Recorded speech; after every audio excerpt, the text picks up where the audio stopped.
I never thought I'd end up in a standoff with my own neighborhood association. But there I was at 2 in the morning, standing in front of a utility transformer with a pair of bolt cutters in my hands, and absolutely zero regrets about what I was about to do. Let me back up. My name is Oliver Garrison, and I'm an electrical engineer who bought a house in the Meadowbrook Heights subdivision in Scottsdale, Arizona about 8 months ago. It was a nice place, or so I thought. 3 bedrooms, a decent yard, and close enough to my job at the power company that my commute was only 20 minutes. The HOA seemed reasonable during the purchase process. The lady who showed me around said they mainly just kept people from painting their houses purple or parking RVs on the street. Simple stuff. What she didn't mention was that the HOA board president, a woman named Patricia Thornberry, treated the neighborhood like her personal fiefdom. The problem started small. I got my first violation notice 3 weeks after moving in because my garbage cans were visible from the street at 4 in the afternoon on a Tuesday. Not trash day. Just a Tuesday when I'd been cleaning out the garage and had the cans out temporarily. $50 fine. I paid it, figured it was a fluke. Then came the notice about my mailbox being the wrong shade of black. Apparently, it needed to be midnight black, not carbon black, according to the HOA's 47-page style guide that nobody had given me. Another $50. I repainted the mailbox. The third notice was about a small crack in my driveway, a crack that had been there when I bought the house. They demanded I resurface the entire driveway within 30 days. That was a $2,000 job.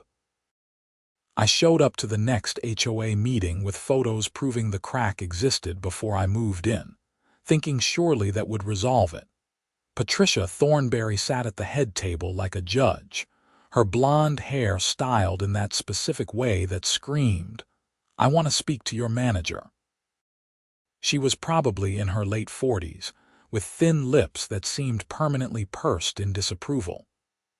On either side of her sat her 2 board cronies, Diane Weatherly and Susan Chen, who nodded along with everything Patricia said like bobblehead dolls. "Mr. Garrison," Patricia said, not even looking up from her notes, "the condition of the property when you purchased it is irrelevant. You are now the owner and you are responsible for maintaining our community standards." "But I have documentation showing this was disclosed during the sale," I argued, holding up the inspection report. "The HOA had the opportunity to address this with the previous owner. Are you refusing to comply with the Architectural Standards Committee's ruling?" Patricia's eyes narrowed. "I'm saying a $2,000 expense for a hairline crack that doesn't affect anything is excessive. The ruling stands. You have 30 days. She moved on to the next agenda item before I could respond.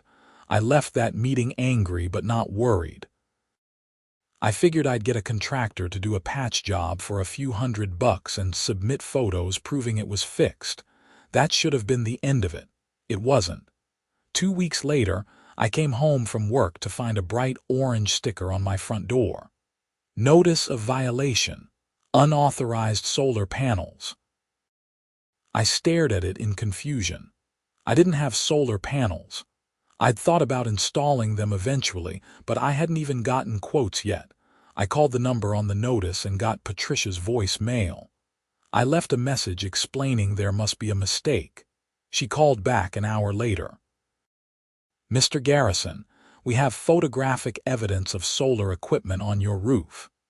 There's nothing on my roof except shingles and a satellite dish that was already there.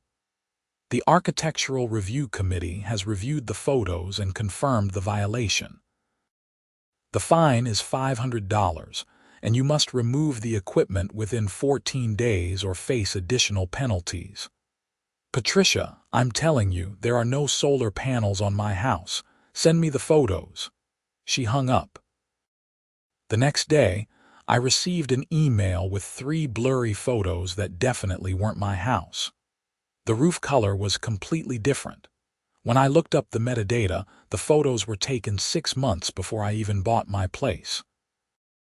I replied to the email with a detailed explanation, including photos of my actual roof with that day's newspaper held up next to it for date verification. Patricia's response was a single sentence: "Fine upheld.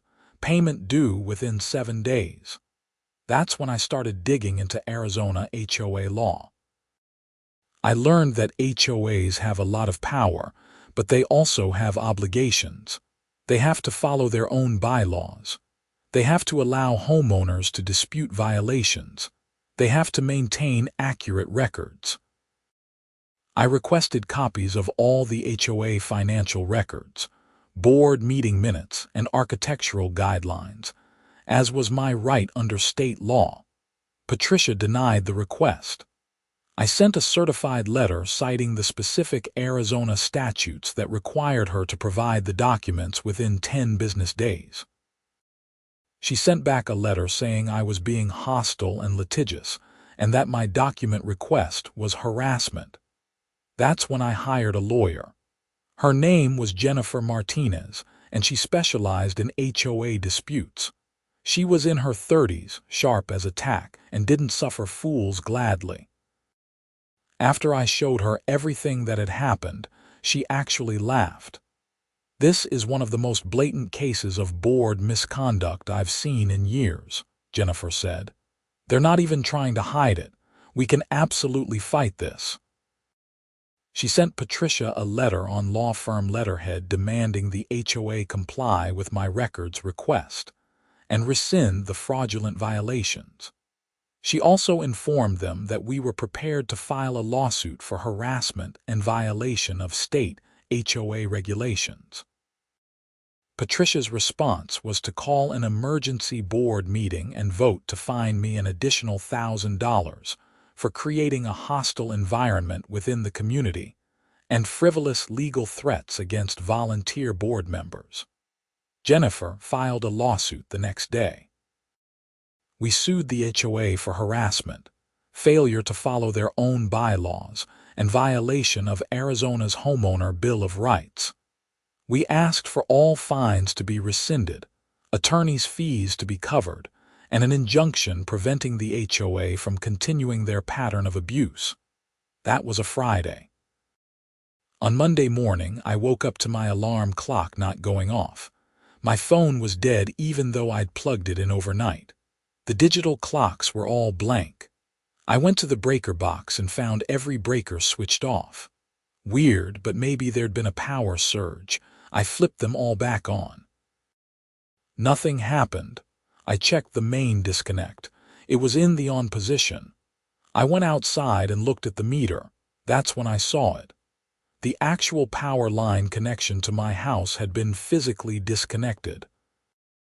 The utility feed from the street to my house was just hanging there, terminated at the pole. I called the power company. I worked for them, so I knew exactly who to contact. My supervisor, Mike Reynolds, answered on the second ring. "Mike, it's Oliver. Someone disconnected the power to my house." The actual feed from the transformer.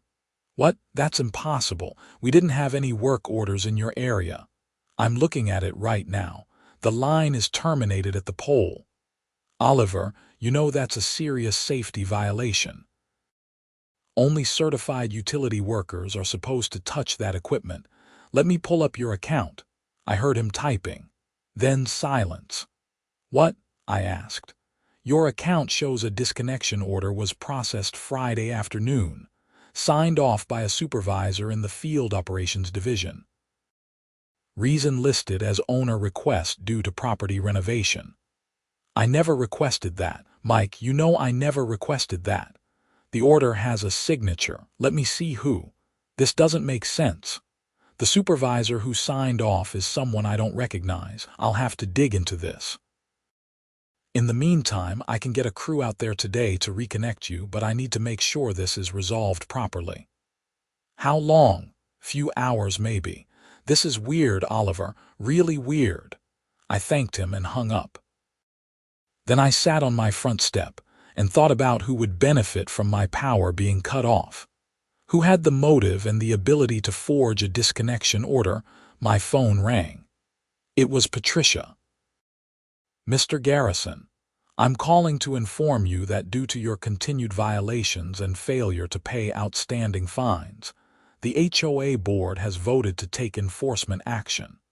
We have the authority under the CC and Articus to take whatever steps are necessary to ensure compliance." Did you cut my power? I don't know what you're talking about.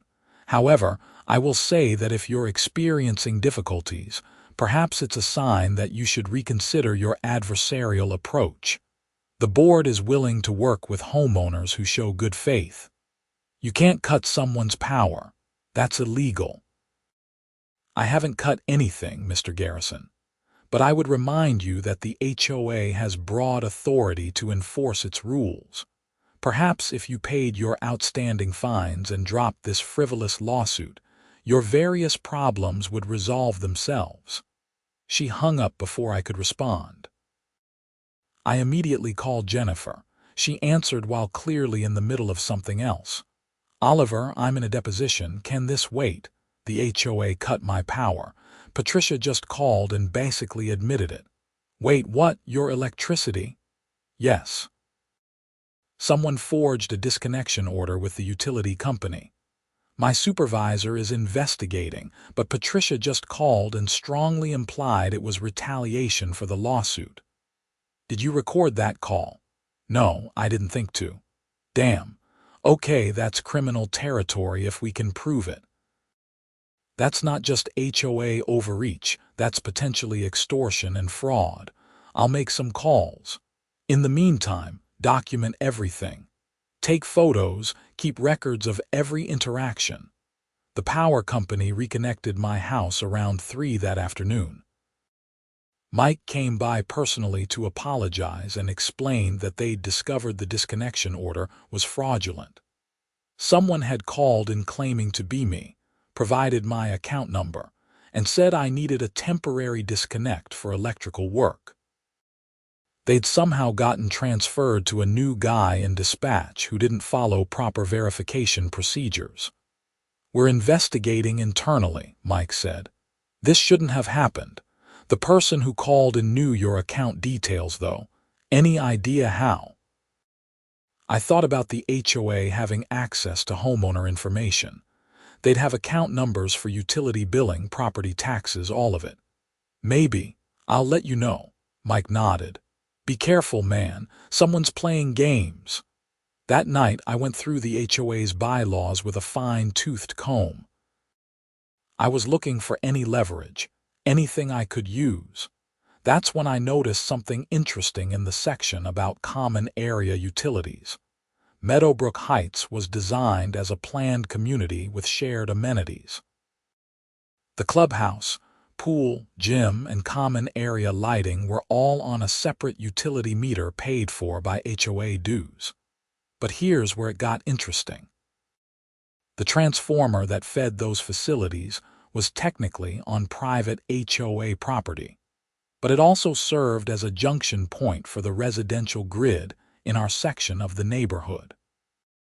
In other words, the power came from the main grid to a pad-mounted transformer on HOA property, then split to feed both the common areas and about 30 homes including mine.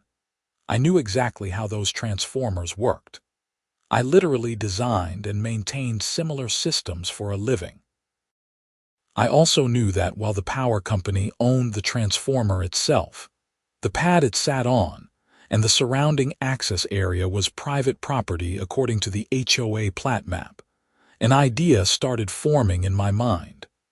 A terrible, probably illegal, definitely satisfying idea. The next morning, I got another violation notice, this time for having my garage door open for more than 10 minutes while I was unloading groceries. Another $50 fine. I crumpled it up and threw it away. That afternoon, Jennifer called with an update on the lawsuit. I've got good news and bad news. The good news is the judge granted our motion for expedited discovery. The HOA has to turn over all their records within 2 weeks. The bad news is that Patricia's lawyer is claiming board immunity for all their actions, saying they were acting in good faith enforcement of the rules. That's ridiculous. I know, but it's a common defense. We'll break through it, but it takes time. In the meantime, I'd recommend you comply with any legitimate violations to avoid giving them ammunition. Jennifer, they're making up violations. There's no complying with that. I know. Just hang in there. We're building a strong case. I hung up and stared at my computer screen. I'd pulled up the utility maps for the neighborhood using my work access. The transformer feeding my section was a 500 kVA pad mount, more than enough for the residential load plus the clubhouse. It had 2 primary feeds coming in and multiple secondary feeds going out. If someone were to cut power to that transformer, the entire section would go dark, including the clubhouse where Patricia held her precious board meetings, including her house, which was 3 doors down from the clubhouse in the premium lot section. I shouldn't have been thinking about it. It was a crazy idea, but I kept thinking about Patricia's smug voice on the phone, the way she'd basically admitted to cutting my power and then threatened me. The next violation notice arrived on Thursday. This one claimed I'd been working on my car in the driveway, which violated the no automotive repair rule. I hadn't been working on my car. I'd changed a wiper blade. A wiper blade. $100 fine. Friday brought a notice about my lawn being a 1/4 inch too tall. $50. Saturday, they got me for having a package from Amazon visible on my porch for more than 4 hours. I'd been at the gym. $75. By Sunday, I'd accumulated over $1,500 in fines in 1 week, on top of the previous violations. Jennifer had advised me not to pay anything since we were disputing them all in court, but the HOA bylaws said unpaid fines accrued interest at 18% annually, and they could put a lien on my house after 30 days. Sunday afternoon, Patricia herself came to my door. I watched through the peephole as she stood there in her tennis outfit, her face pinched with that perpetual look of disapproval. I didn't answer. She knocked 3 more times, then finally left. An hour later, I got a violation notice by email for failure to maintain a welcoming environment with a $200 fine. That was it. I was done playing by rules that didn't apply to everyone equally. Monday after work, I went to a hardware store in Mesa, 1 town over from Scottsdale. I paid cash for a pair of heavy-duty bolt cutters, insulated gloves rated for high-voltage work, and a headlamp. I already had the safety equipment at home from my job.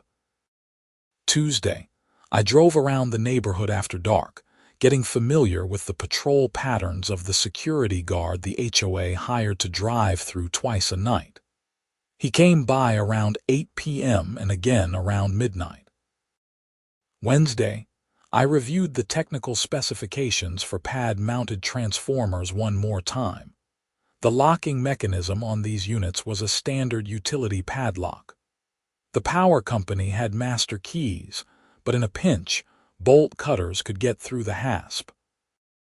Once inside, there were multiple ways to disable a transformer, but the easiest was simply to open the primary disconnect. It was basically a big switch that cut the incoming power. No damage, easily reversible, but it would kill power to everything downstream. Thursday, I sat in my living room and thought about what I was planning. This wasn't just some petty revenge. If I shut down that transformer, 30 families would lose power. There'd be food spoiling in refrigerators, medical equipment going offline, kids doing homework by flashlight. But then I thought about Patricia's harassment, the fraudulent violations, the illegal power cut off to my house. The fact that the HOA board was so corrupt, they'd probably get away with it all, even with a lawsuit, because board members had immunity for most actions taken in good faith. My phone buzzed. Another violation notice.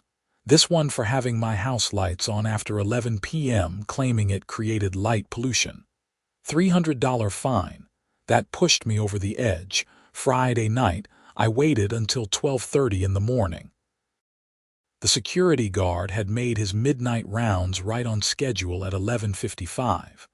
That gave me about 7 hours before the next patrol. More than enough time. I dressed in dark clothes and grabbed my equipment. The transformer pad was in a landscaped common area between two streets, hidden behind some decorative bushes. There were no cameras. The HOA was too cheap for that, despite the massive amount they collected in dues. I walked calmly across my yard and through the common area. No lights came on. No dogs barked.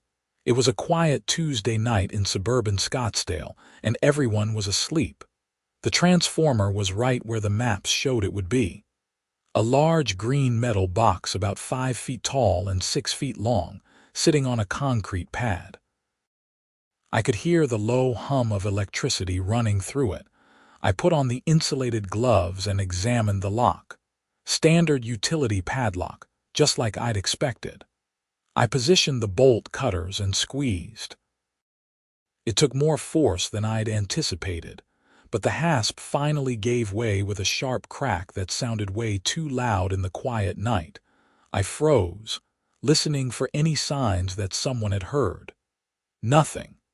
Just the sound of my own heartbeat and the hum of the transformer. I opened the panel door carefully. Inside was exactly what I expected. Primary disconnect at the top, secondary feeds below, warning labels everywhere. I reached up and pulled the primary disconnect lever down. The hum stopped immediately. Lights went out across the neighborhood. I could see houses going dark in the distance, streetlights dying, even the clubhouse security lights shutting off. The entire section was pitch black except for the stars overhead. I closed the transformer panel, left the broken lock on the ground where it would be obvious what happened, and walked back to my house. The whole operation took less than 5 minutes. My house was dark too, of course. I'd anticipated that. I had flashlights and a camping lantern ready. I sat in my living room in the dark and waited. It took about 20 minutes for the first confused homeowners to come outside. I could hear voices in the distance, people calling to each other, asking if everyone else had lost power too. Someone started a car to get light from the headlights. 30 minutes in, I heard sirens. The fire department showing up to check if there was an emergency. I watched through my window as 2 fire trucks rolled slowly through the dark streets, their emergency lights painting everything in rotating red and white. An hour after I'd pulled that disconnect, my phone started ringing. Patricia. I let it go to voicemail. She called again and again. 5 calls in 10 minutes. I didn't answer any of them. At 2:15 a.m., someone started pounding on my door. I looked through the peephole and saw Patricia standing there with a flashlight, still in what looked like pajamas and a robe. Mr. Garrison. Oliver, I know you're in there, she pounded again. We need to talk. This is an emergency. I opened the door but left the chain on. Patricia. It's 2 in the morning. The power is out for the entire section. The power company says it could be hours before they get here. Do you have any idea what's happening? My power is out too. Seems like a utility problem. You know, kind of like what happened to my house last Monday. Even in the dim light from her flashlight, I could see her face change as she understood what I was implying. That's completely different. This is affecting everyone in the section. Yeah, that's true. When you cut my power, it only affected me. This is much more democratic. I don't know what you're talking about. I never cut your power. Right.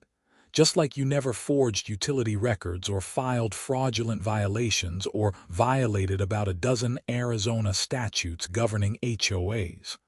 Are you saying you did this? Did you sabotage the transformer? I smiled. I don't know what you're talking about, but I would remind you that the transformer pad is on HOA property. Maybe you should check your insurance policy. I'm guessing damage or vandalism to common area infrastructure is the board's responsibility. Her mouth opened and closed like a fish. This is criminal. I'm calling the police. Good idea. I'm sure they'd love to hear about all the stuff that's been happening in this neighborhood. Have a good night, Patricia. I closed the door and locked it. She stood there for another minute, shouting threats through the door before finally storming off. I went back to my living room and waited. This was either going to work or I was going to end up arrested for vandalism.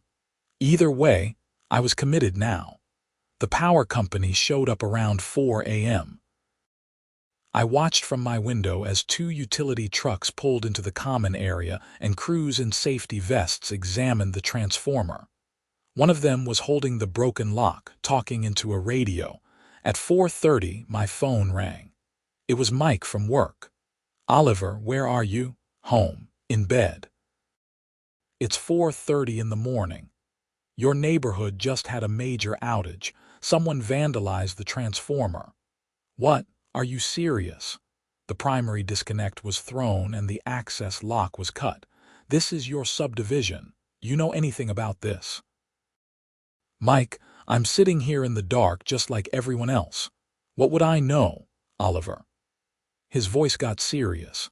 "You know I have to ask, after what happened with your power being cut last week, if you did something in retaliation, you need to tell me now before this gets worse." "I didn't touch any utility equipment. Check the security logs if you want. I haven't been near a work site." That was technically true. I hadn't been near a work site. I'd been near a transformer on private property in my own neighborhood. "All right.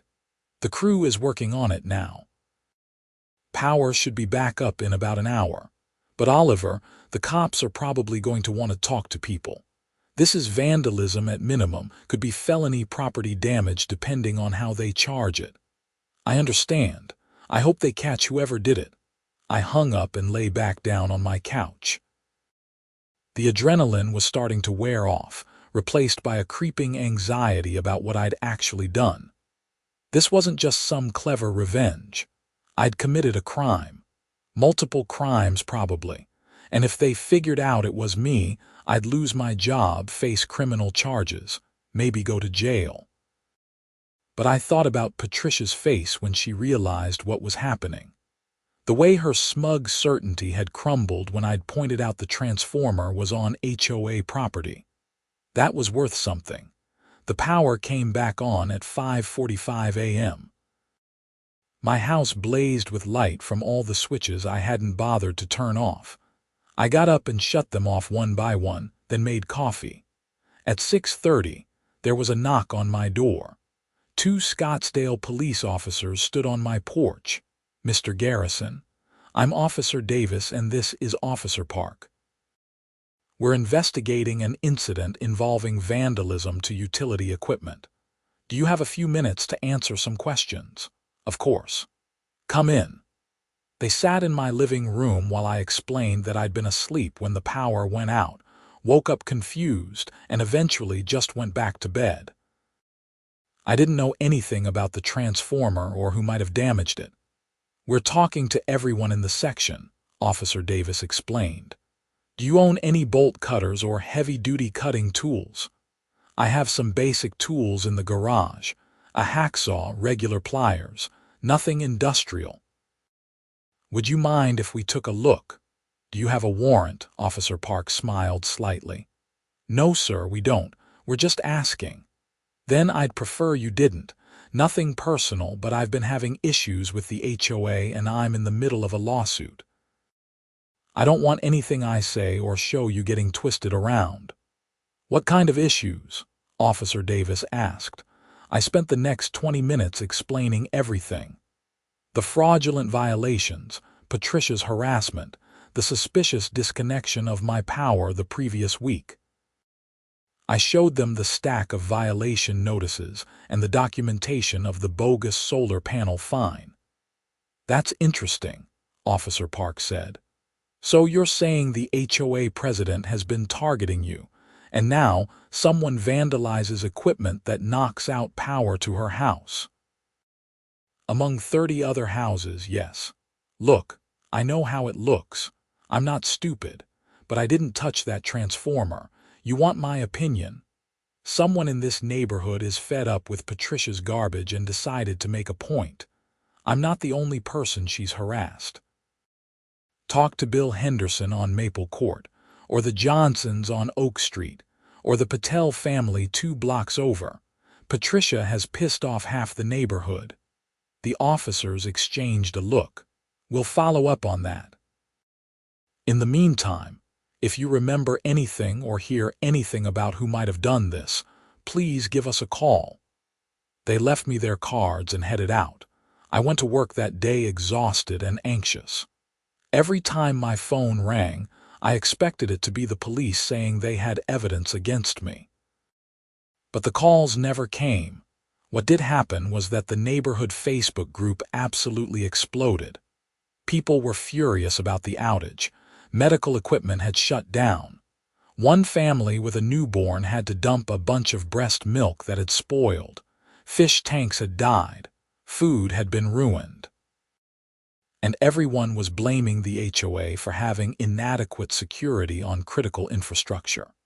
Patricia posted a long message about how vandalism was a crime, how the board was cooperating with police, and how they were considering installing cameras and hiring additional security.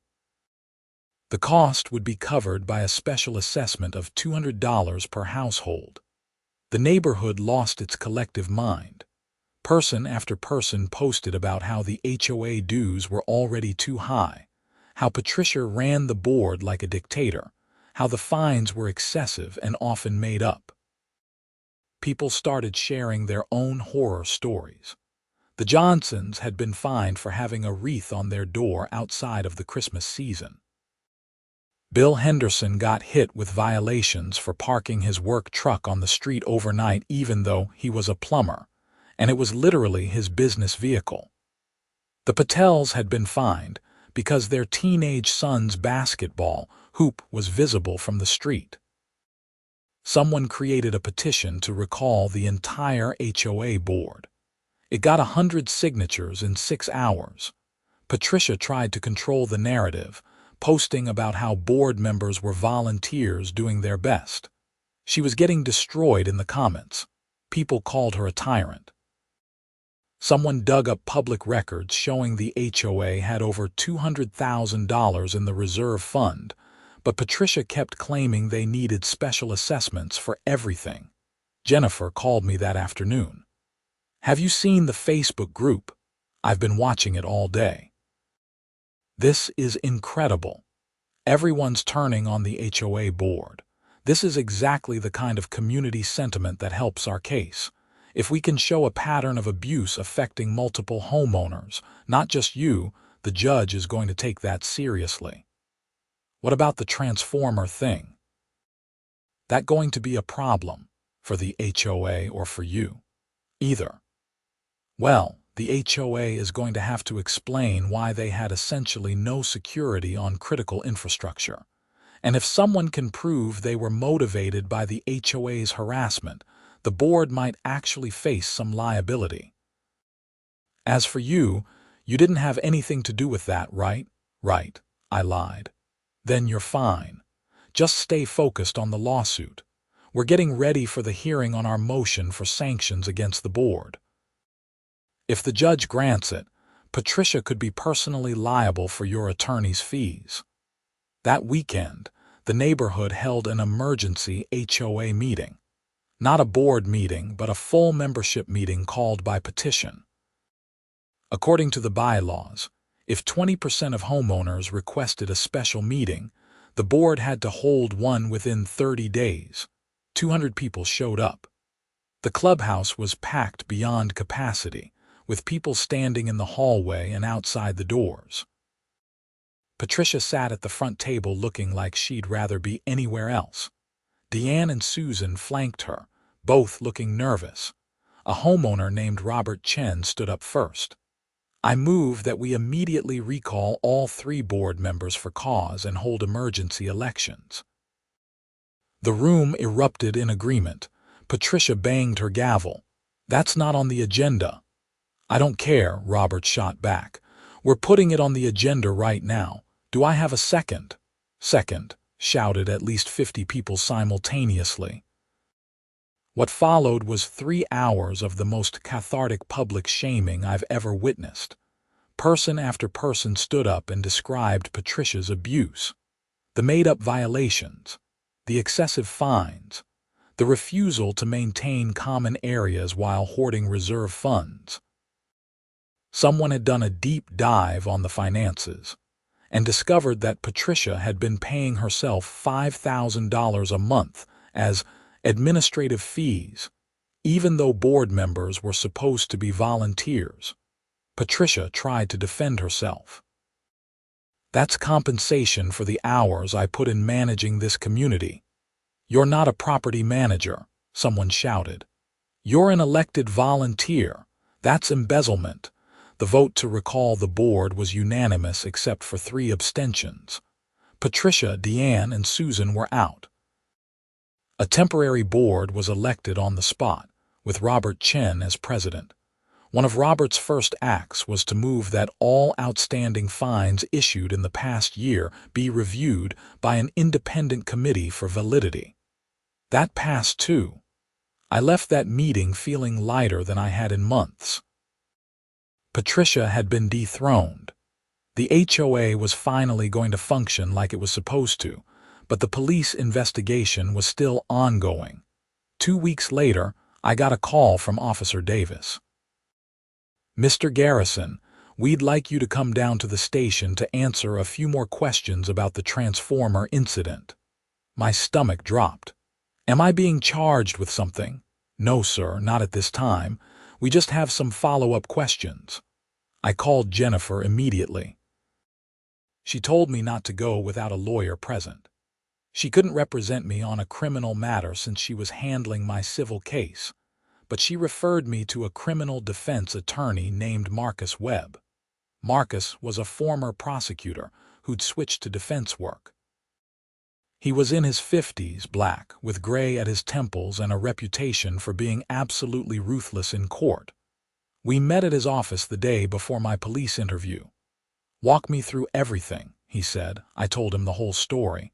The HOA harassment, my power being cut, Patricia's threats. And then I told him what I'd done to the transformer. Marcus listened without interrupting. When I finished, he leaned back in his chair and sighed. That was extraordinarily stupid. I know. You could be charged with vandalism, destruction of property, reckless endangerment, possibly even terrorism charges if they want to be creative about critical infrastructure. I know. On the other hand, you didn't actually damage anything. You opened a disconnect switch. That's not destruction of property, and you can make an argument that the HOA's harassment drove you to an act of desperation. Is that a defense? Not really, but it might help with sentencing if it comes to that. The bigger question is what evidence they have. Did anyone see you? No. Security cameras? None. Did you tell anyone what you were planning? No. So unless you left physical evidence at the scene, they have nothing, which means this interview is a fishing expedition. They're hoping you'll confess or say something incriminating. What do I do? You say nothing. I'll do all the talking. If they had enough evidence to charge you, you'd already be arrested. They're hoping to get you to slip up. The next day, we sat in an interview room at the Scottsdale Police Department. Officer Davis and a detective named Sarah Rodriguez were across the table from us. Mr. Garrison, thank you for coming in, Detective Rodriguez began. We're hoping you can help us understand some things about the transformer vandalism. Before I could respond, Marcus cut in. My client is happy to cooperate within reason. What specifically did you want to ask?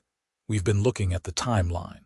The power went out at approximately 1:50 a.m. The security guard made his rounds at 11:55 p.m. and again at 7:30 a.m. That's a 7.5-hour window. Where were you during that time? Marcus nodded to me. We'd rehearsed this. I was home asleep. All night, yes. Did anyone see you? Can anyone verify that? I live alone. What about phone records? Did you make any calls, send any texts? Not that I remember. I was asleep. Detective Rodriguez slid a photograph across the table. It showed the broken lock on the transformer. This lock was cut with bolt cutters or a similar tool. Do you own anything like that? I don't recall. Marcus put his hand on my arm. Detective, unless you're planning to charge my client with something, I think we're done here. You've asked your questions, he's answered them. If you have actual evidence connecting him to this incident, present it. Otherwise, we're leaving. We're still investigating, Rodriguez said.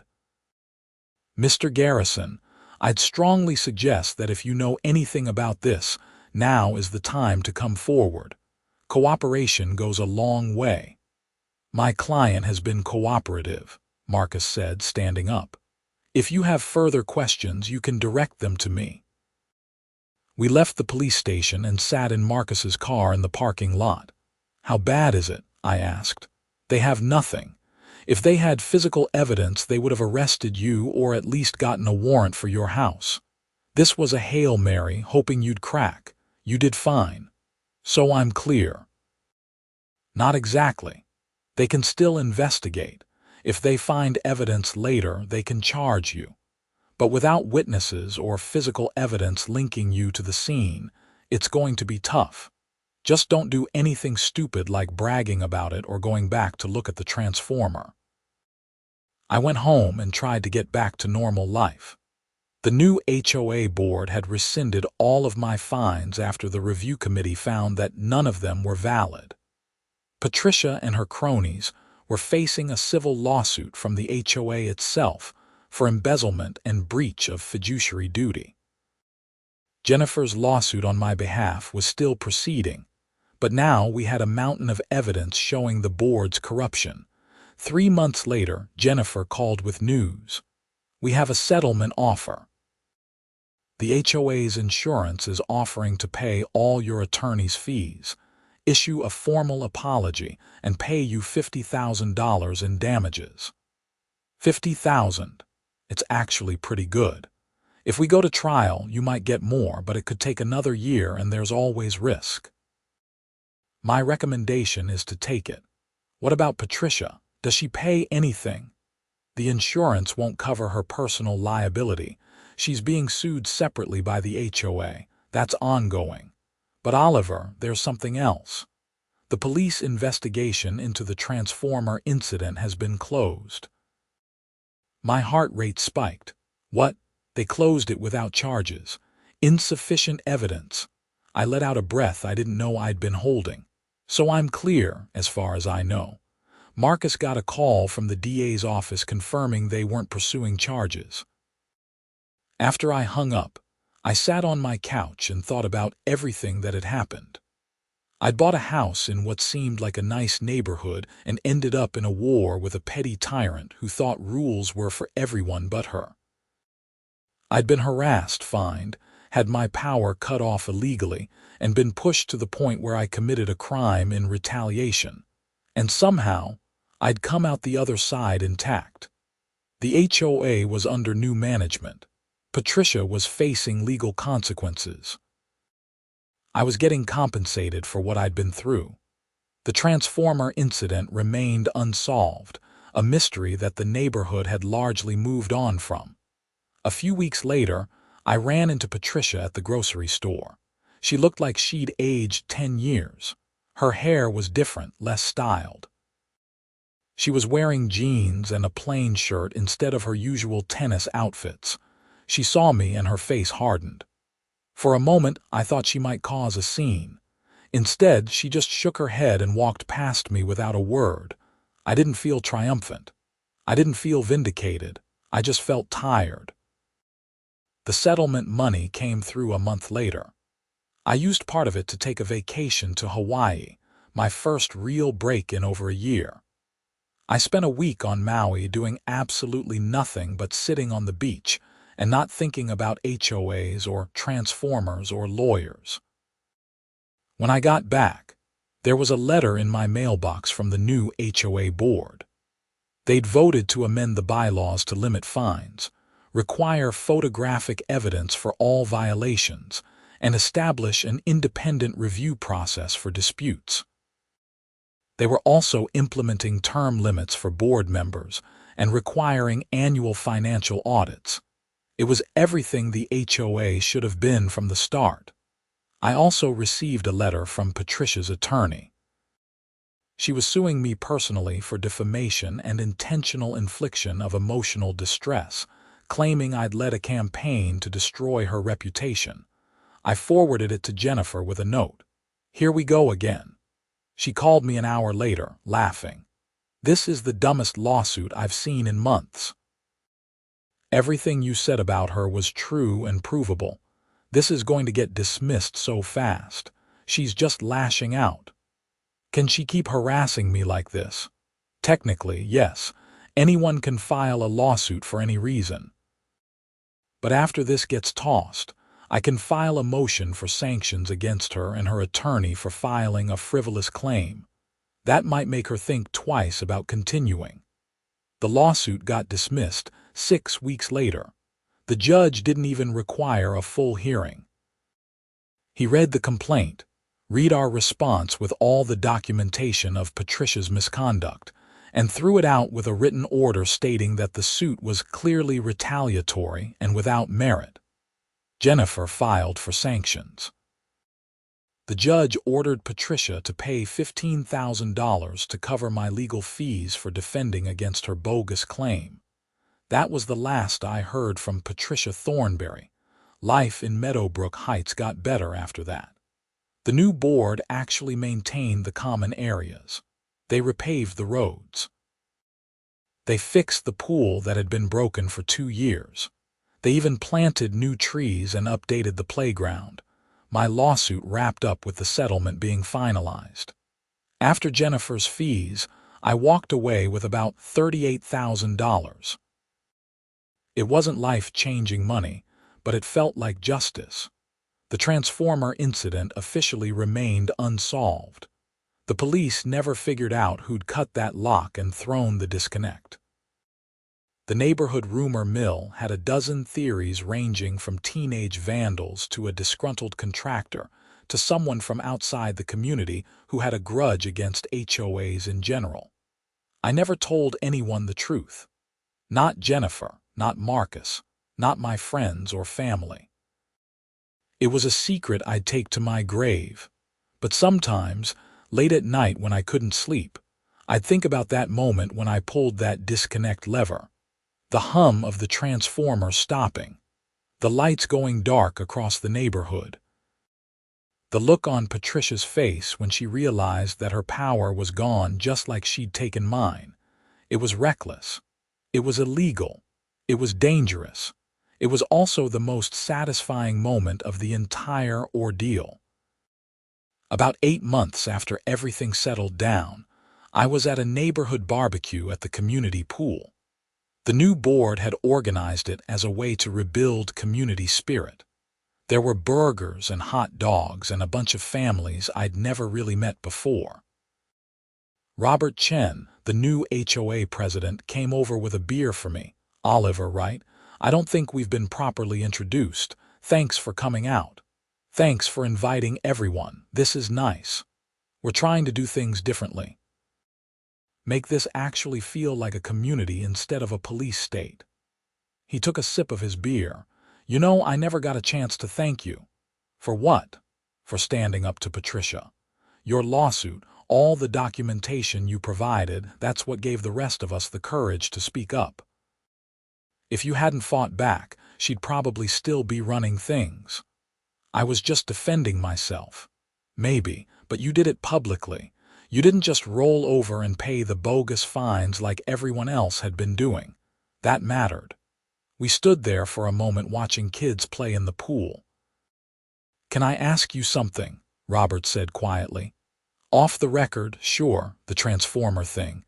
You know anything about that?" My blood ran cold, but I kept my face neutral. "No, why would I? No reason.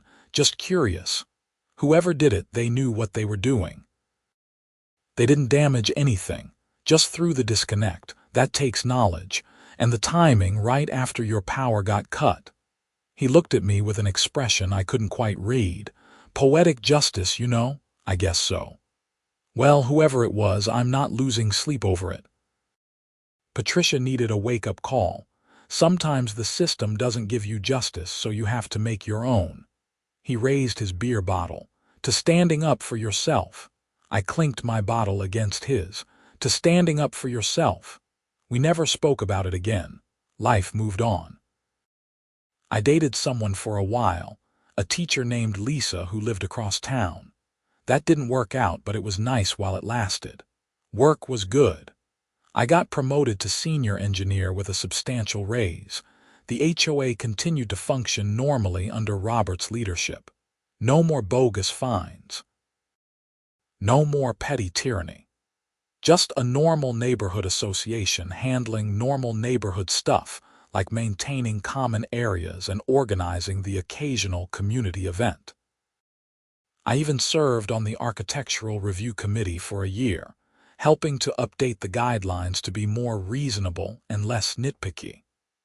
We eliminated stupid rules like the mailbox color requirement and the ban on basketball hoops. We focused on things that actually mattered, like structural maintenance and safety. Patricia moved away about a year after everything went down. I heard through the neighborhood grapevine that she'd taken a job in another state. Good riddance. Deanne and Susan stayed in the neighborhood but kept low profiles.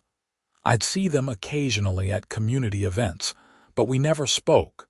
The settlement money went into my savings account. I thought about using it for something significant, maybe a big trip or renovations to the house. But in the end, I just kept it as an emergency fund. A reminder that sometimes fighting back against injustice actually works. 2 years after I pulled that transformer disconnect, I was at Home Depot buying supplies for a project when I literally bumped into Officer Davis from the Scottsdale PD. "Mr. Garrison, I thought that was you." "Officer Davis, how are you?" "Can't complain. Still working, keeping the streets safe." "How's life in Meadowbrook Heights?" "Much better." "New HOA board, no more drama." "That's good to hear. You know, I still think about that transformer case sometimes." "Never did figure out who did it." "Really? I figured you guys had moved on to other things." "Oh, we have. But it bugs me, you know, cases that don't get solved, especially when I'm pretty sure I know who did it but can't prove it." We looked at each other for a long moment. "Well," I said carefully, "I hope you can let that go. Sounds like it might drive you crazy otherwise." "Yeah, probably." He smiled slightly. "Between you and me, whoever did it had a pretty good reason, and they were smart enough not to actually damage anything. In my book, that's someone sending a message, not someone trying to cause harm. That's an interesting perspective for a cop. I've been doing this job for 20 years. You learn that sometimes the law and justice aren't the same thing. Sometimes people get pushed too far and they push back. As long as nobody gets hurt, I can live with that." He clapped me on the shoulder. "Take care of yourself, Oliver. You too, officer." I watched him walk away, my heart pounding. That was as close to an acknowledgement as I'd ever get that he knew what I'd done, and he was letting it go.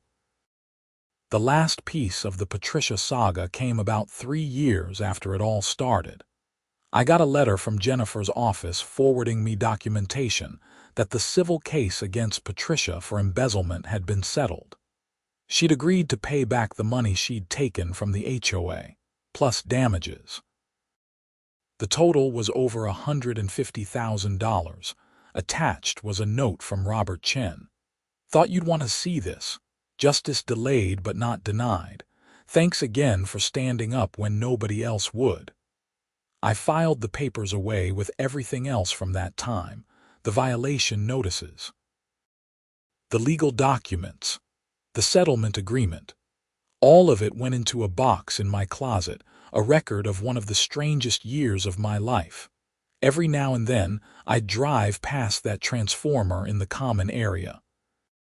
Someone had replaced the lock with a more secure one, and they'd installed motion sensor lights nearby. The HOA had learned their lesson about security, and every time I passed it, I'd remember that night.